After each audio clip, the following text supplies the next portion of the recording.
يا واسع الكرم يا رب بالمصطفى بلغ مقاصدنا واغفر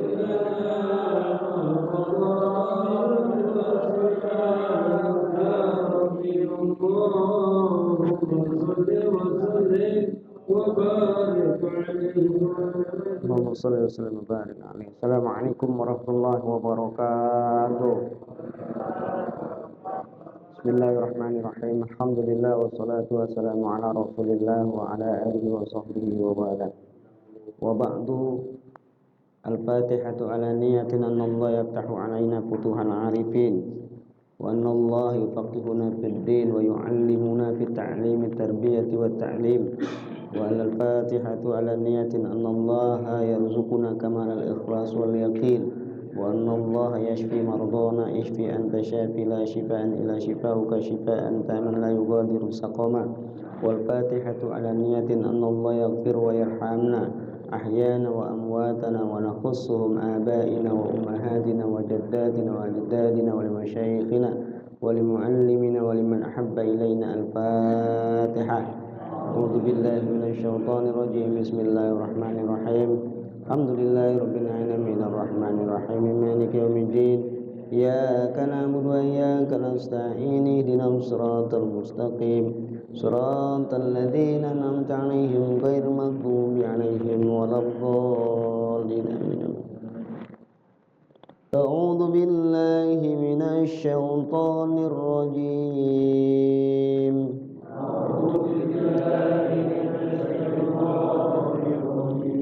بسم الله الرحمن الرحيم.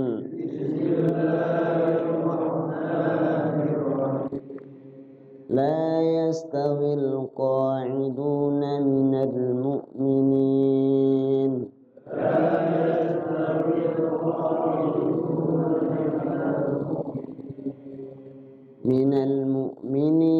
غير أولي الضرر والمجاهدون في سبيل الله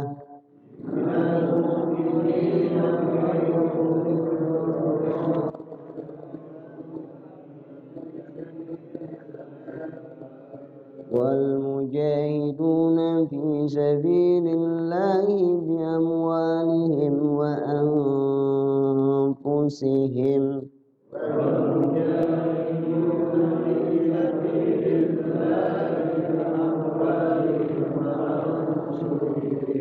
فضل الله المجاهدين بأموالهم وأنفسهم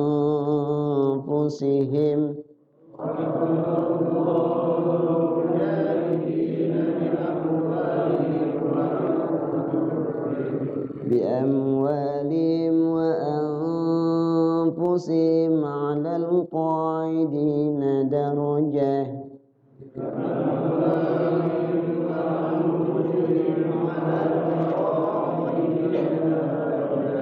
وكلا وعد الله الحسنى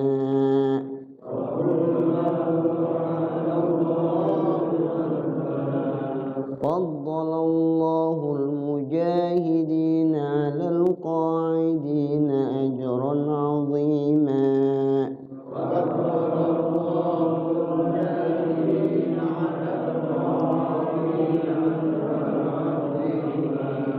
صدق الله العظيم. La yastawil qa'idun. La adalah mat tabi atau mat asli, memiliki durasi dua ketukan. Jangan panjang-panjang ya. Teorinya hanya sekedar diayun saja. La gitu, udah panjang. La yastawil qa'idun. La yastawil qa'idun. Al-qa'idun alif lamnya alif lam Qamariyah. Qa di situ juga mad tabi'i. Kemudian duna juga mad tabi'i. Minal mu'minin alif lamnya alif lam Qamariyah. Kemudian Nina minal mu'minina, ninanya juga matobi. Ghairu ulil doror, ghairu ulit itu u-nya adalah sofrun. Ya, sofrun mustadir. Jadi wawunya dianggap nggak ada, sofrun untuk kosong, wawunya dianggap nggak ada, tapi harus tetap ditulis. Ya, biasanya dalam Quran tuh nggak ada tanda sukunnya, tandanya nggak panjang dibacanya, sekalipun ada wawu yang memanjangkan di situ, ya sofrun kosong, dibaca pendek. Ghairu ulil dorori. Ad-doror di situ alif lamnya syamsiyah. Wal mujahiduna fi sabilillah, wal mujahidun alif lamnya juga qamariyah. Mujaja matobi, dud juga matobi, bi matobi, sabi matobi, sabilillah lafzul Allah dibaca tarqiq, dibaca tipis, ya. Karena bertemu dengan huruf yang berbaris kasrah. Bi amwalihim wa anfusihim, bi amwal wa matobi, bi amwalihim ada mim mati di situ, him ketemu wawu, idhar syafawi, lawan dari ikhfa syafawi. Ikhfa syafawi adalah mim mati ketemu ba. Selain ketemu ba mim mati maka disebut idhar. Wa anfusihim, nun ketemu fa, dibaca samar, ya. Kemudian anfusihim di situ ada tanda qaf, lam dan alif, adalah al-wuquf aula atau al-waqaf aula. Ya, artinya berhenti lebih utama, berhenti di situ lebih utama. Kemudian kalau dibaca langsung wa anfusihim berarti ada mim mati ketemu fa, idhar syafawi. Faddalallahu lafzul Allah dibaca tafkhim. Al-mujahidina bi amwalihim, al-mujahidin alif lamnya alif lam, mujajanya adalah matobi, di juga matobi, ya. Bi amwalihim, amwa wa-nya matobi, bi amwalihim ada mim mati ketemu wawu, idhar syafawi. Apa arti idhar syafawi? Jelas di bibir, ada samar di bibir. Kalau samar di bibir ikhfa syafawi. Kalau izhar syafawi artinya jelas di bibir, mimnya terbaca jelas. Kemudian wa anfusihim adalah nun mati ketemu fa, mim matinya adalah idhar. Alal qaidina darajah, alal qaidin, nah alif lamnya alif lam, matobi, di matobi, darajatan dibaca jadi darajah. Jadi taknya itu berubah jadi hak, nggak berlaku hukum mad iwad lit tanwin, ya. Selain huruf ta ini kalau berbaris fathatain, berbaris tanwin, kalau dibaca di ujung kalimat atau dibaca waqaf maka jadi mad, jadi panjang, mad iwad lit. Nah, kecuali ini pengecualian, tak ini dibaca jadi hak, bukan mad iwad lit tanwin, ya. Jadi darajah itu tak marbuto namanya. Wa kullu wa'adallahul husna. Wa kullan fatathain ketemu wawu apa? Maaf. Bismillah. Idgham bigunah. Teorinya kalau ada nun mati atau huruf bertanwin ketemu huruf idgham, ada berapa huruf idgham? 6. Ya, di antaranya ya, wawu, mim, nun, lam, ro. Ada 6 tuh. Maka berlaku hukum idgham. Lam dan ro bigunnah. Selain itu adalah bila gunnah. Ya. Cara bacanya diidghamkan ke tanwin ke wawu. Qul lau, dan di wawunya digunahkan, dilagu. Wa kullau wa'adallahul husna. Ayo baca.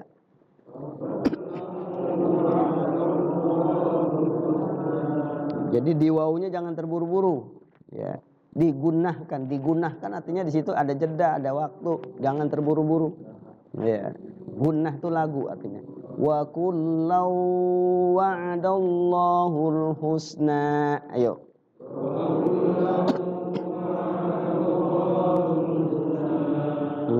Wa'adallah lafzul Allah jadi baca jadi tafkhim. Al husna alif lamnya alif lam qamariyah. Husna di itu adalah mat tabi'i atau mat arid lis sukun. Ya, mat arid lis sukun. Mat arid lis sukun karena ada huruf akhirnya tuh. Ada huruf akhirnya adalah alif bengkok. Jadi kalau mat arid lis sukun itu tandanya adalah sebelum huruf terakhir dibaca panjang, maka itu mat arid lis sukun. Ya, itu tandanya. Jadi mat arid lis husna di sini boleh dibaca 2, boleh 4, boleh 5, silakan. Ya, boleh 6 ya, silakan juga. Nah, jadi tergantung kita awal baca Quran. Kalau dibaca 2 ya kesononya 2. Ya. Wa kullau wa'adallahul husna. Ayo.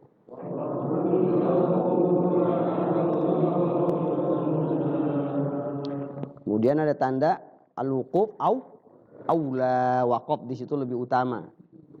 Faddalallahu mujahidin. Faddalallahu lafzul Allah dibaca tafkhim. Al-mujahidin alif lamnya alif lam koma. Ja adalah matobi di matobi. Alal qa'idin alif lamnya komari. Qa juga matobi din matobi. Ajron azima. Ajron fathatain ketemu ain. Idhar dibaca jelas.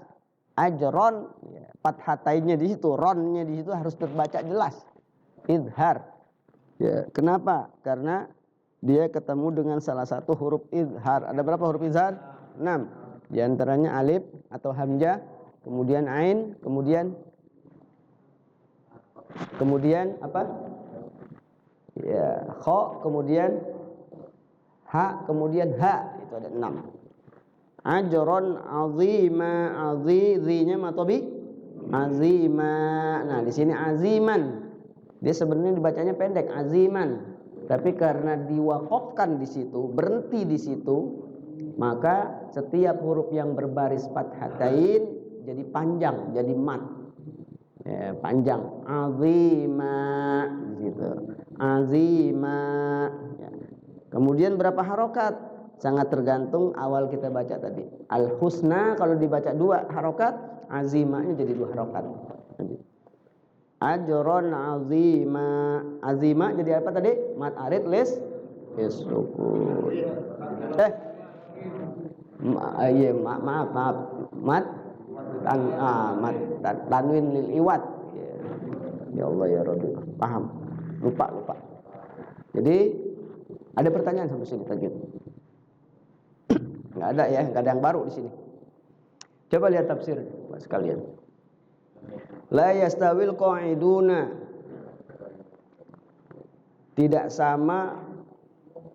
La yastawil qa'idun. Tidak sama qa'idun. Qa'idun itu isim fa'il dari qa'ada.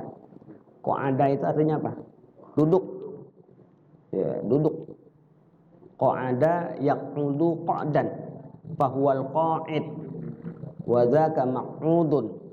Uq'ud la taq'ud maq'adan miq'adan. Qa'id artinya orang yang duduk. Ya. Qa'idun jamak. Ya, jamak di sini. Jamak taksir. Apa? Mu'minun jamak taksirnya mu'minuna. Qa'idun qa'iduna. Tidaklah sama orang-orang yang duduk-duduk. Itu artinya. Tidaklah sama orang-orang yang duduk. Ya. Maknanya begitu. Artinya secara bahasa. Terus lanjutnya. Tidaklah sama orang yang duduk-duduk. Dalam tafsirnya allazina azina lahum fil qu'ud anil jihad. Qa'idun di sini ditafsirkan yaitu orang-orang yang diizinkan untuk duduk, diam di rumah, anil jihad, dari berjihad. Kenapa? Karena ada uzur. Ada uzur. Uzur itu artinya apa? Alasan yang dibolehkan oleh agama. Puasa. Ya, ada orang-orang yang uzur dibolehkan nggak puasa. Siapa? Sakit dalam perjalanan. Orang yang sakit dalam perjalanan pada bulan suci Ramadan itu boleh nggak puasa. Tentunya dalam perjalanan dalam batas minimal itu perjalanan qashar. Ya, boleh nggak puasa. Ada orang-orang yang mendapatkan pengecualian, boleh nggak berjihad, berperang di jalan Allah. Saat itu dia diam aja di rumah karena uzur, ada alasan. Apa saja mereka, antar di sini ada. Jadi al-qaidun allazina azina lahum fil qu'ud anil jihad iktifa'a bi ghairihim allazina hum, yaitu karena cukup bagi mereka udah ada orang yang jihad dan dia itu nggak perlu karena alasan agama, nggak memungkinkan dia itu berjihad. Kemudian selanjutnya minal mu'minina ghairu ulid doror. Siapa mereka? Adalah bagian dari orang beriman ghairu ulid doror, yang tidak memiliki doror. Doror itu artinya mudarat. Ya, yang tidak memiliki mudarat. Siapa mereka? Yang pertama adalah, coba lihat di situ. Yang pertama orang yang insyaallah suka lompat-lompat.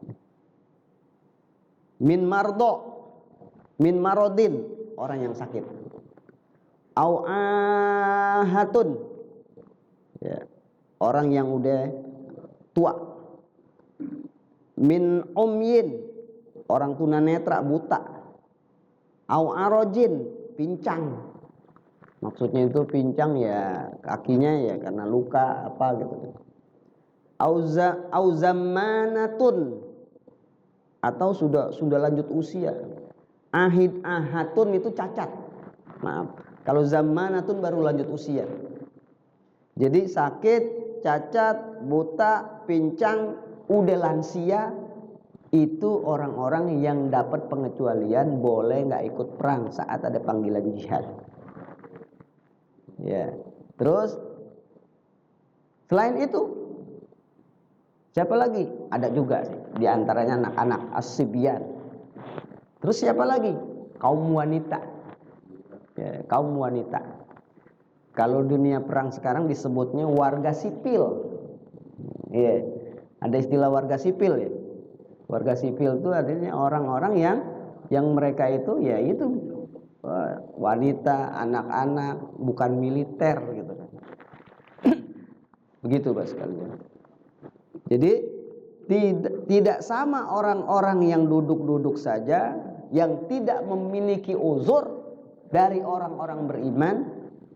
Dengan siapa yang enggak samanya itu? Dengan al-mujahiduna fi sabilillahi bi amwalihim wa anfusihim, yaitu orang-orang yang berjihad di jalan Allah dengan harta dan jiwa mereka. Ini yang menarik di sini di antaranya Pak sekalian.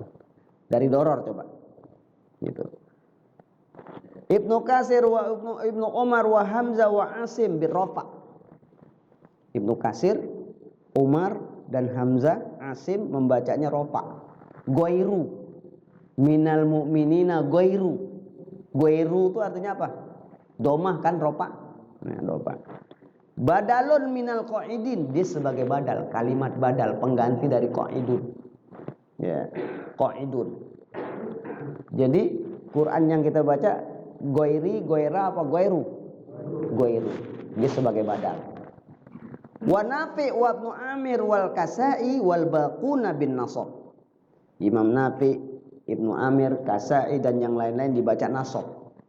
Nasab itu fathah. Goiro. Kenapa? Jadi hal. Kalimat hal. Tidaklah sama orang-orang yang duduk-duduk yang keadaannya dia darurat. Ya, kalau hal, kalau gairo. Kalau rofa, la yastawil qa'iduna minal mu'minina ghairu ulid doror. Dia jadi badal. Tidaklah sama orang-orang yang duduk-duduk yang adalah dia tidak punya mudarat, tidak punya alasan. Ya. Jadi itu nausoro. Ada yang baca itu JR, goiri, dibaca goiri. Siapa mereka? Adalah A'mash, di antara satu orang doang ulama. Pak Ustadz baca yang mana? Kalau Quran yang kita baca goiru, ya. Ntar ketemu ada yang baca goiro, jangan salahin. Ya. Ada yang baca lagi goiri, jangan salahin. Sebab mereka adalah ulama-ulama kiroah, ulama-ulama yang mu'tabar. Asim, Kisai, Hamzah, Ibnu Katsir, Al-Hamash, ulama yang mu'tabar, yang direkomendasi untuk menentukan harokat Quran itu apa jadinya, dan mereka beda pendapat. Ya, coba sekalian, ini ilmu. Makanya Mu'ammar terkadang baca Quran tuh suka ngambil semua pendapat. Dia terkadang baca goiro, baca goiru, baca goiri. Kok beda Pak Ustadz? Beda, enggak beda. Maksudnya itu adalah kita diambil dari pendapat ulama yang mana aja, selama itu kiroah enggak apa-apa. Tapi kalau mazhab, 4 mazhab harus satu mazhab. Enggak boleh asal comot. Mazhab kita mazhab siapa? Syafi'i. Selain itu enggak boleh kita. Kenapa? Karena ada perbedaan yang tajam kalau mazhab itu Bapak sekalian. Ya. Nah itu tafsirnya. Wal mujahidun, tidaklah sama orang-orang yang duduk-duduk yang enggak punya alasan, enggak punya ujur, artinya dibolehkan untuk tidak berperang. Wal mujahidun, dengan orang-orang yang berjihad di jalan Allah dan harta mereka, jiwa dan harta mereka enggak sama di mata Allah. Kemudian selanjutnya, qala Ibnu Abbas la yastawil qa'iduna an badri wal kharijina ilaiha. Ayat ini berkenaan dengan orang-orang yang duduk itu, maksudnya adalah orang-orang yang duduk-duduk pada peperangan Badar. Ya. Tidaklah sama orang-orang yang berjihad dan orang-orang yang duduk yang punya alasan dalam agama. Orang-orang yang duduk itu Ibnu Abbas mengatakan adalah dalam peperangan Badar. Ntar kita ambil hikmahnya Mbak sekalian. Kemudian selanjutnya, faddalallahu mujahidina wa anfusahum bi amwalihim wa anfusihim 'alal qa'idin. Allah melebihkan keutamaan orang-orang berjihad di jalan Allah dengan harta dan jiwa mereka 'alal qa'idin, atas orang-orang yang duduk-duduk. Ulid doror. Ya, yang memiliki doror. Darajah, berapa derajat? Ai fadilatun fil akhirah, atau keutamaan di akhirat. Selanjutnya, wa kullan, dan semuanya itu, baik orang yang berjihad di jalan Allah atau orang yang duduk-duduk yang punya alasan syar'i, pincang buta tadi ya. Wa'adallahu husna, Allah akan memberikan janji kepada mereka husna. Husna itu kebaikan.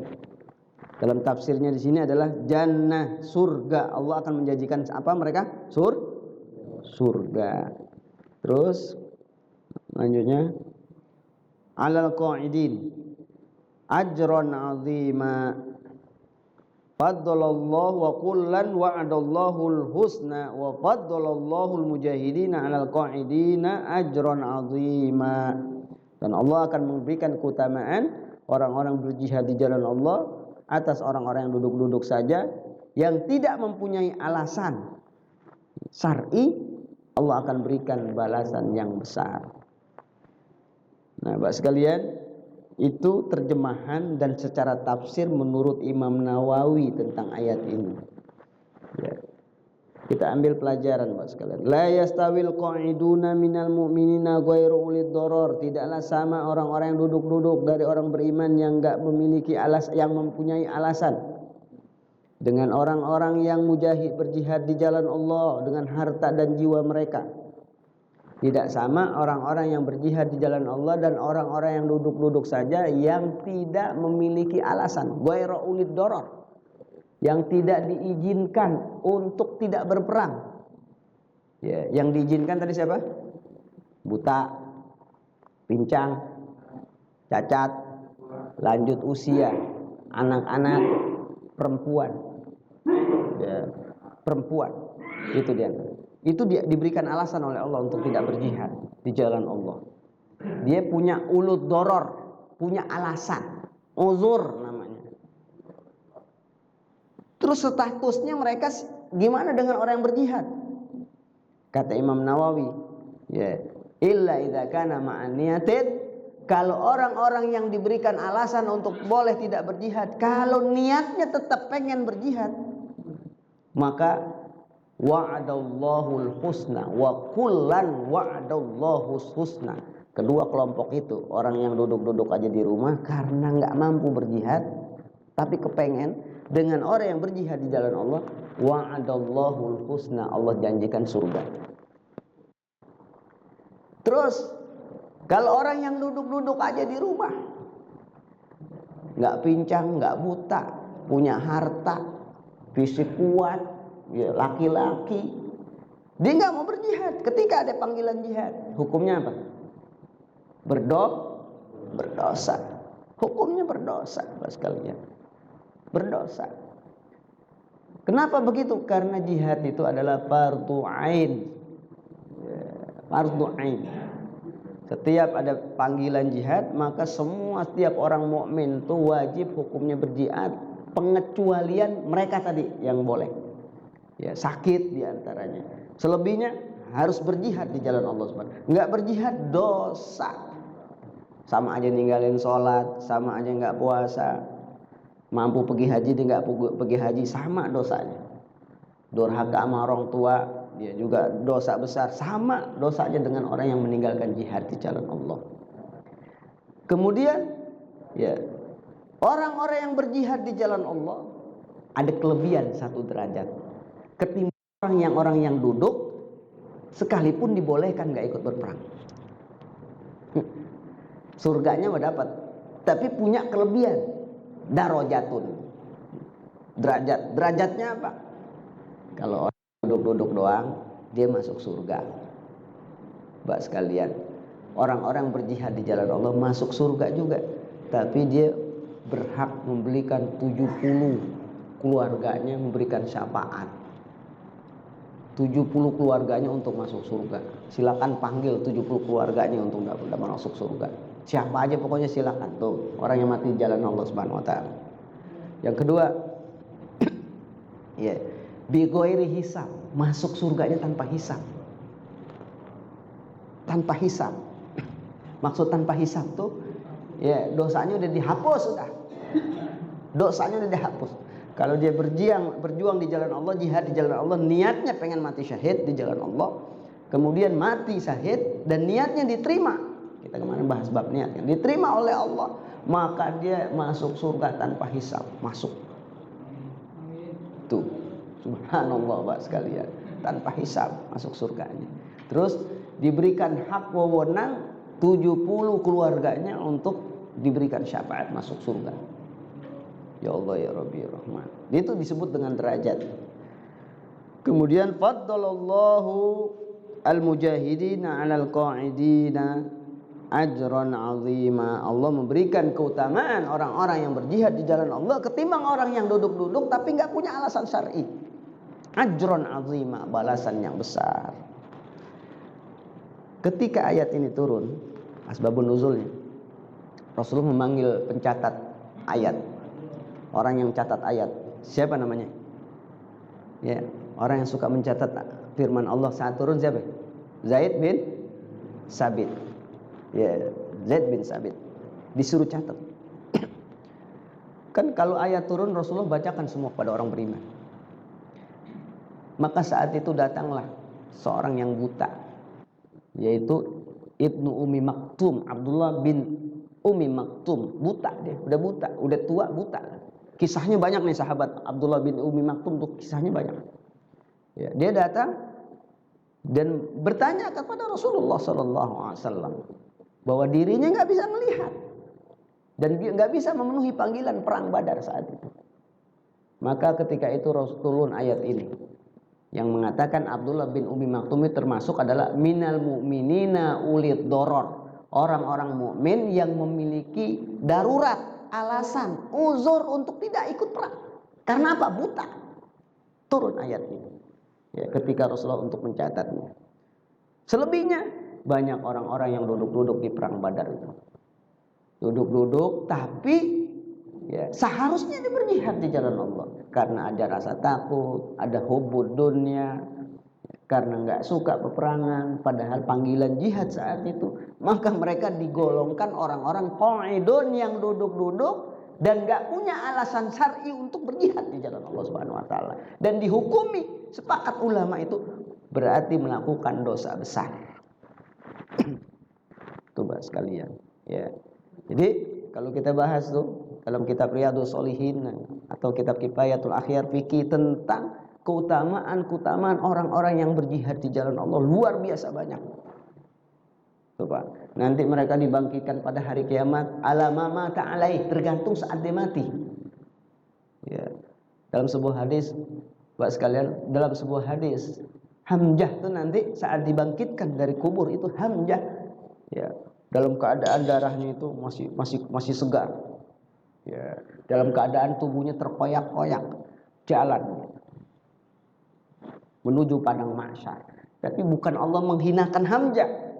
Allah ingin memperlihatkan bahwasanya itulah hamba Allah yang saat di dunia mati syahid di jalan Allah, terbunuh di jalan Allah Subhanahu Wa Taala. Ya, ada sahabat Rasulullah SAW, ya, Mbak sekalian, Ukasyah kalau nggak salah. Itu dibangkitkan dari kubur dalam keadaan dua tangannya terputus menuju padang mahsyar. Karena ketika peperangan itu dua tangannya terputus dan kemudian wafat, meninggal dunia di medan perang. Di lain hadis ada orang-orang yang dibangkitkan dalam kubur itu dalam keadaan nenteng-nenteng minuman keras. Nenteng-nenteng minuman keras. Kenapa? Karena saat meninggal itu habis teler dia. Teler dulu kemudian meninggal, nanti dibangkitkan dalam keadaan begitu. Maka Rasulullah berkata, ar-rajulu bu'isa ala ma mata alai. Seseorang tuh dibangkitkan dari kubur itu ala ma mata alai, tergantung saat dia hidupnya kayak apa. Tuh, kayak apa di saat hidupnya. Makanya tuh Mbak sekalian, ya, saat panggilan Allah itu tiba, segera jalankan. Boleh jadi saat memenuhi panggilan itu berapa saat kemudian kita wafat. Ya. Banyak saudara-saudara kita yang wafat dalam keadaan sujud. Ada yang wafat lagi tahlil, kemudian tahu-tahu klep kan ya. Samping kirinya nggak tahu, dikirain si tidur aja, nggak taunya udah meninggal dunia. Saya ngalamin itu, paman saya. Lagi mimpin zikir gitu kan. Mimpin zikir, lama-lama diam, lama-lama nggak ada suaranya. Yang lain mah zikir, dia yang mimpin, lama kirain si tidur ngantuk ya. Diam, nggak taunya wafat, meninggal dunia. Ya. Terus gimana cara membangkitkannya Allah? Ala ma mata alaih, nanti tergantung saat dia wafat. Nauzubillah min dzalik. Kita berlindung dari Allah dari wafat yang su'ul khatimah. Ya, nauzubillah min dzalik. Kita Allah wafatkan dalam keadaan maksiat misalnya. Nauzubillah min dzalik. Makanya Bapak sekalian, waktu itu berharga. Waktu kita berharga. Kenapa? Kita nggak tahu jam berapa, hari apa, tahun apa, bulan apa Allah wafatkan kita. Dan kita nggak tahu dalam keadaan apa Allah wafatkan kita. Kalau seandainya kita dalam keadaan auzubillah min dzalik. Ya, Pak sekalian. Kemudian selanjutnya, yang kedua, yang dapat kita ambil pelajaran di sini, bahwa yang namanya jihad itu selalu digandeng dengan bi amwalihim wa anfusihim. Catat tuh. Lain sholat.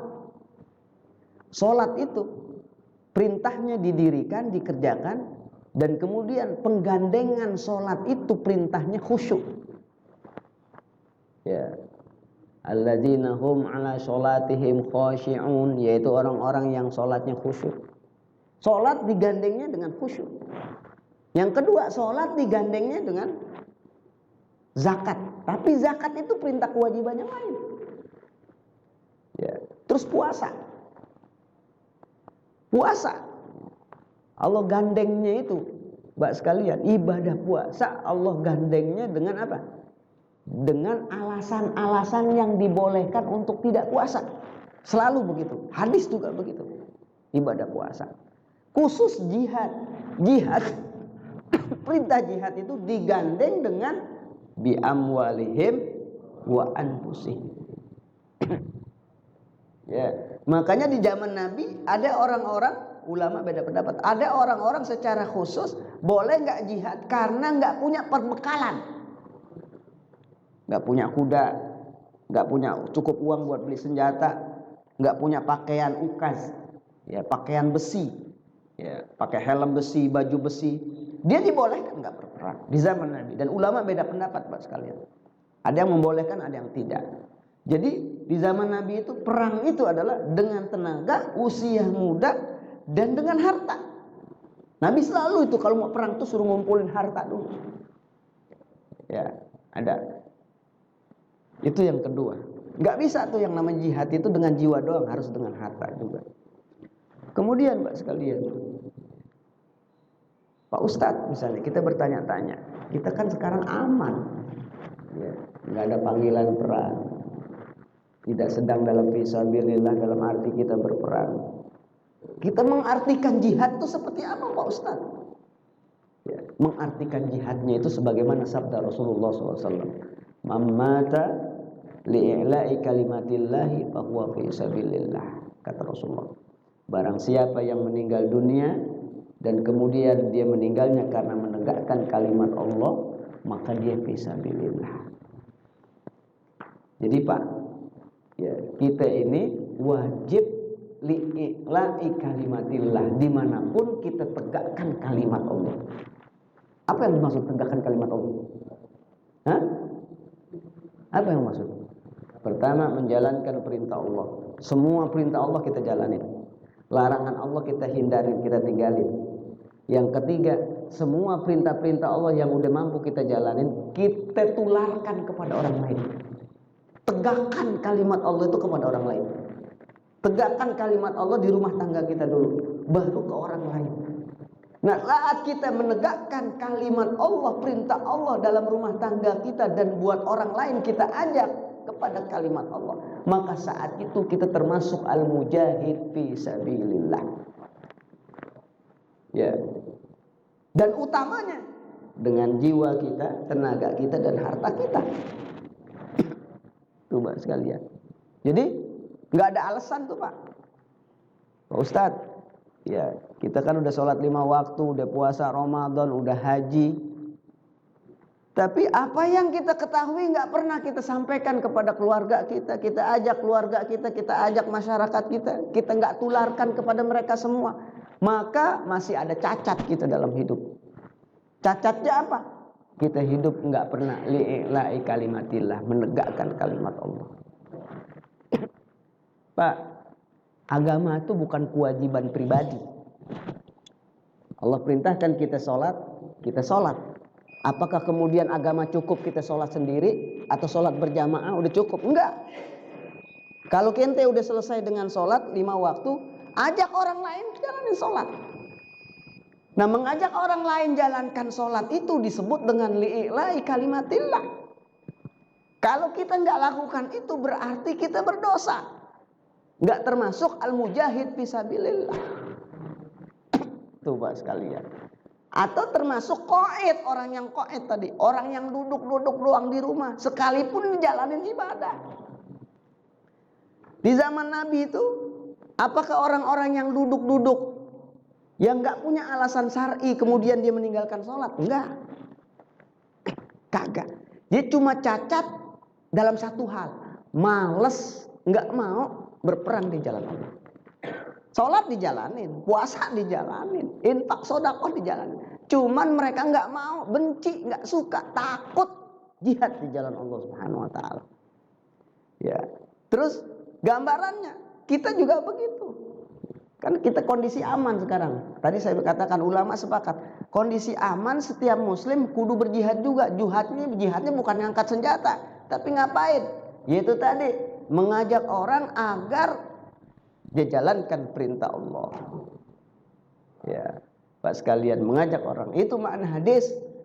Mamata li'la'i kalimatillah fahuwa fi sabilillah. Barang siapa yang mati dan dia ketika wafatnya itu orang yang gemar menegakkan kalimat Allah, berdakwah maksudnya mengajak orang lain agar menjalankan agama ini dengan baik. Ya, mengajak saudara-saudara kita agar menjalankan agama dengan baik, maka dia termasuk fi sabilillah. Tuh Pak sekalian. Jadi kadang kita banyak nggak sadar. Ngaji rajin gitu kan. Kemudian ibadah sholat 5 waktu rajin. Tapi apa yang kita dapatin dalam pengajian, apa yang udah kita jalankan, nggak pernah kita tolarkan ke anak. Nggak pernah kita ajak bini kita, anak kita untuk sama-sama sebagaimana kita menjalankan ibadah ini. Kalau kita nggak pernah, apalagi dengan keluarga, dosa gitu. Nauzubillah min dzalik sekalian. Bahkan tergolong orang yang qaid tadi, jangan-jangan qaid, orang yang duduk-duduk doang di rumah. Duduk-duduk bukan berarti nggak ibadah, tapi duduk doang, artinya nggak menjalankan, nggak berjihad di jalan Allah Subhanahu wa taala. Yang kedua makna jihad itu Pak, Rasulullah bersabda, qaulul haqqi inda sultanin jair wa huwa fi sabilillah. Afdalul jihad qaulul haqqi inda sultanin jair, kata Nabi. Afdalul jihad, seutama-utama jihad, disebut jihad di jalan Allah adalah ucapan yang benar, qaulul haqq inda sultani jair, kepada pemimpin yang berdosa. Tuh catat Pak. Ya. Jadi kalau ada pemimpin dia berbuat dosa, berbuat salah, kita sampein, kita nasehatin. Kata Nabi itu pahalanya jihad. Pahalanya jihad. Kira-kira hadis ini ya, mengajak kita untuk berdakwah, nyampein nasihat kepada pemimpin yang berdosa, atau ngajak kudeta? Kudeta bukan? Kudeta bukan? Bukan. Dalam fikih itu nggak boleh, bugot tuh nggak boleh, haram hukumnya. Ya, haram hukumnya. Kita buka kitab mana aja nggak boleh. Dalam fikih tuh, Mbak sekalian, yang namanya sa'atun bil imam khairun. Sesaat doang dengan imam yang fajir, yang berdosa itu lebih baik ketimbang tidak ada pemimpin. Ya, satu saat aja, sesaat doang dengan imam sekalipun dia pendosa, pemimpin yang pendosa itu lebih baik ketimbang tidak ada pemimpin. Terus gimana kaitannya dengan hadis tadi? Kalau dia pendosa kita nasehatin, dan nasihat itu bukan berarti bugot. Nah ini yang salah kaprah Pak, zaman sekarang. Ya. Kayak model apa namanya, Habib IB itu kan, Habib Rizik. Ya, saya kalau Rebo suka ngaji di sana, tak laki sama beliau. Dianggapnya itu ya, pengganggu, pembuat onar, provokator. Padahal galaknya itu nasehatin doang. Ya, nggak ada umat Islam tuh. Kalaupun ada teroris ya dia bukan umat Islam itu. Ya, dia mau keluar dari kesatuan NKRI itu bukan umat Islam dia. Artinya bukan dari ajaran Islam. Ajaran Islam ini kita udah menjadi negara kesatuan yang beragam, beretnis, bersuku-suku. Saudara dalam kenegaraan, berbeda sekalipun berbeda dalam agama. Harus rukun, damai. Kan begitu. Ada pemimpin harus kita taat, kita patuhi. Yang salah kita katakan salah. Dan menyampaikan yang salah kepada pemimpin itu dalam kacamata agama adalah bagian dari jihad. Dan mengkritisinya bukan berarti ya, itu tadi provokator, jangan disebut begitu. Ya Allah ya Rabbi. Ya, kata kalau seandainya negara kita dijajah ini, kira-kira siapa yang paling depan? Ya kita ini yang tahu agama. Ya, Pak, tidak akan ada Palestina yang sekarang, tidak akan ada Masjid Aqsa yang sekarang sampai sekarang masih berdiri kalau umat bangsa Palestina nggak berjihad di jalan Allah. Betul nggak? Ya. Apa masih berdiri tuh Masjid Aqsa? Kalau seandainya tidak ada saudara-saudara kita yang sekarang berjihad di Palestina, enggak. Ya, sejak tahun 1948, Zionis Yahudi itu hijrah imigran ke Palestina. yang kemudian target mereka adalah menggali masjid Palestina itu yang katanya di situ ada warisan Solomon. Tujuannya itu menghancurkan. Cuman mereka tahu bahwa itu situs umat Islam, bahaya. Tapi sedikit-sedikit pasti akan dihancurkan. Kalau nggak berjihad umat Islam di sana, apa masih ada sekarang negara Palestina? Nggak ada. Bahkan ya, Mbak sekalian sudah terhapus. Sekalipun sekarang banyak negara-negara mengakui. Apa ada negara kita sampai hari ini kalau seandainya ya, para pahlawan kita dulu nggak berjihad di jalan Allah, kira-kira ada nggak negara kita? Kagak. Kagak. Semboyan mereka adalah dulu jihad di jalan Allah. Angkat senjata mereka jihad di jalan Allah. Bahkan yang paling depan tuh para santri, para kiai, para ulama. Ya, apapun modal mereka melawan penjajah Belanda saat itu, pokoknya mereka itu ingin mati syahid, memburu syahid. Sebab mereka menganggap bahwasanya mereka mati di dalam peperangan membela negara itu adalah jihad di jalan Allah. Coba sekalian. Jadi yang namanya jihad, baik dalam konteks fisabilillah berperang, tetap harus semangat yang harus ada dalam diri kita.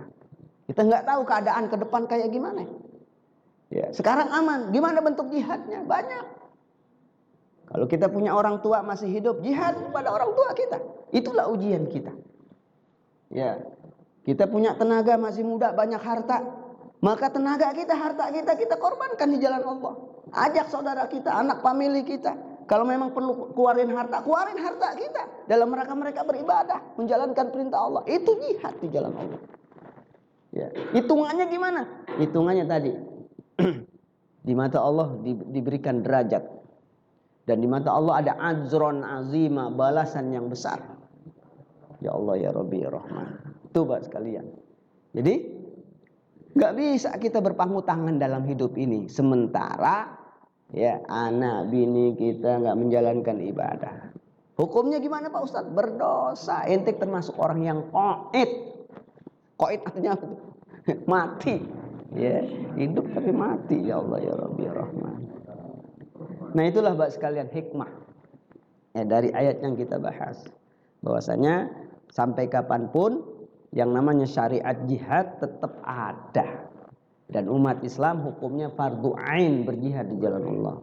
Fardu ain, bukan fardu kifayah.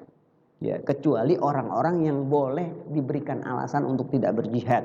Di antaranya tadi udah uzur. Nah, sekarang kita konteks kekiniannya gimana Pak Ustadz? Saya ini udah usia 50 60 tahun tetap Pak sekalian. Ya, 60 tahun tetap. Nabi itu perang tuh peperangan pertama usia berapa tahun? Hah? Usia 15. Saat itu perang Fijar. Perang Fijar itu saat itu Nabi itu punya peran tuh mungut-mungutin panah doang. Belum diutus sebagai nabi. Mungutin panah gitu dong, ngumpulin panah doang tuh. Ya, ngumpulin panah ditaruh lagi gitu kan. Ngumpulin senjata-senjata Nabi perang Fijar saat itu. Tapi peperangan yang dahsyat, perang Badar Kubro saat itu yang memakan tenaga, harta luar biasa, usia Nabi 51 tahun. 51 tahun Mas sekalian. Dan Nabi berperang tuh sebanyak 27 kali yang disebut dengan Ghazwah. Ghazwah itu peperangan yang Nabi ikut di situ dan memimpin. Ada Syria. Syria itu adalah peperangan yang Nabi nggak ikut saat itu. Sebanyak 38 kali. Ya, peperangan yang Nabi nggak ikut di situ. 27 kali Nabi ikut berperang. Dan peperangan Nabi yang saat muda itu cuma 5. Di antara perang Fijar. Selebihnya 22 itu usia Nabi sejak usia 51 tahun. Bahkan sebagian ulama mengatakan sampai Nabi usia mau wafat itu masih perang. 61. Kalau kita sekarang usia 60 gimana tuh Pak? Jangankan perang, suruh naik tangga 10 tangga aja udah ngos-ngosan. Ya, modal kayak Pak Muslim itu. Usia berapa sekarang Pak Muslim? Hah? Berapa ya? Baru 57? 57 ke 60 ngaku muda. Ya, coba suruh lari, coba 10 kali balik. Ya udah ngos-ngosan. Kan gitu. Ya Allah ya Rabbi ya Rahman. Ya. Jadi begitu Pak sekalian. Ya. Kenapa? Ada pertanyaan sampai sini? Nggak ada nanya ya. Kalau nggak ada kita cukupkan saja. Sekalian mudah-mudahan bermanfaat buat kita semua. Mudah-mudahan ini menjadi tambahan iman Islam kita. Mudah-mudahan semakin menguatkan iman Islam kita kepada Allah Subhanahu wa taala. Kita semakin yakin, semakin teguh, dan mudah-mudahan menjadi jalan untuk kita istiqamah di jalan Allah Subhanahu wa taala. Semoga apa yang kita bahas, apa yang kita baca, Allah berikan balasan yang berlimpah. Allah hitung satu hurufnya dengan satu pahala. Sekian banyak huruf yang kita baca dalam Al-Quran, Allah berikan kita balasan sekian banyak pahala. Mudah-mudahan Allah ampuni dosa-dosa kita, khilaf kita, kesalahan-kesalahan kita yang sengaja maupun yang tidak sengaja. Begitu juga kita memohon ampun kepada Allah, mudah-mudahan Allah ampuni kesalahan-kesalahan kedua orang tua kita, baik yang masih hidup maupun yang sudah tidak ada. Allah jadikan rumah tangga kita rumah tangga yang harmonis, hidup penuh keberkahan, sakinah, mawadah dan rahmah. Allah lapangkan rizki buat rumah tangga kita. Allah panjangkan usia kita dalam barokah. Allah jadikan anak-anak keturunan kita anak-anak yang soleh dan solehah, yang berbakti pada kedua orang tuanya, mengabdi kepada kakek-kakeknya, berbakti kepada bangsa dan tanah airnya, dan bermanfaat buat masyarakatnya. Amin amin ya rabbal alamin. Bitilka niyah wa ala hazihi niyah wa kulli niyatin salihah wa ila hadratin nabil mustafa sayyidina Muhammadin sallallahu alaihi wasallam. Al-Fatihah. A'udzu billahi minasyaitonir rajim. Bismillahirrahmanirrahim. Alhamdulillah rabbil alamin arrahmanir rahim maliki yaumiddin. Iyyaka na'budu wa iyyaka nasta'in ihdinas siratal mustaqim siratal ladzina an'amta 'alaihim ghairil maghdubi 'alaihim waladdallin. Amin amin ya rabbal alamin. Ya Rabbana tarafna bi annana tarafna. Baca ayo. Lupa. Pak Muslim, Pak, baca. Ya Rabbana tarabna bi annana tarabna wa amina rawatna wa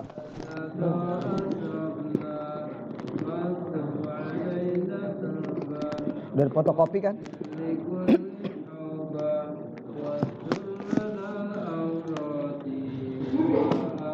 Ini rawati fadlana lijina rabbi wa wal ali wal ikhwani wa sirrilani wa kulli bil mahabbah aw jimati aw subah wal muslimina ajma' amin naqi asma' fadlan wa tibna la biktisabi manna bil mustafa rasulina sabiqul salla wa sallim rabbi adada tasharabbi wa alihi wa sahbihi adada tasharabbi walhamdulillahi. Besok di fotokopi itu kan udah di fotokopi kalau nggak salah, diperbanyak ya. Jadi ini bagian dari kita istighfar, mohon ampun setelah majelis, kafaratul majelis ya. Jadi kan ada doa penutup majelis itu, subhanakallahumma wa bihamdika asyhadu an la ilaha illa anta astaghfiruka wa atubu ilaik. Itu sekurang-kurangnya itu. Tapi ulama juga mengarang dengan bentuk syair yang kalau kita baca bersama-sama indah, apalagi kita hafal. Itu diantaranya ya. Jadi kalau habis ngaji, dulu saya waktu ngaji tuh waktu ngaji ikut Mu'alim Syafi'i Azami itu, atau di pesantren tuh kalau ngaji kita suruh baca ini, habis ngaji baca ini. Kenapa? Ya bentuk itu tadi, taubat kita kepada Allah, sekaligus kita doain orang-orang yang belum sadar, yang belum insaf, kita doain agar mereka mau sadar kembali ke jalan Allah. Itu dalam doanya itu kayak begitu, Pak sekalian, komplit. Jadi fotokopi perbanyak, selesai kita ngaji kita baca itu. Ya, begitu juga kalau habis taklim tuh baca Quran gitu kan, boleh juga dibaca. Ya, Al-Fatihah. A'udzubillahi minasyaitonir rajim. Bismillahirrahmanirrahim. Alhamdulillahirabbil alamin arrahmanirrahim maliki yaumiddin iyyaka na'budu wa iyyaka nasta'in ihdinas siratal mustaqim صراط الذين أنعمت عليهم غير المغضوب عليهم ولا الضالين آمين فاعف عنا يا كريم فاعف عنا يا رحيم يا أرحم الراحمين ارحمنا اللهم بسر الفاتحة وبحق الفاتحة وبكرامة الفاتحة وبمعجزات ما في سورة الفاتحة افتح لنا أبواب الخير وافتح لنا أبواب السلامة يا موفق على الخير أحينا وأمتنا بالخير دعواهم فيها سبحانك اللهم وتحياتهم فيها سلام وآخر دعواهم الحمد لله رب العالمين السلام عليكم ورحمة الله وبركاته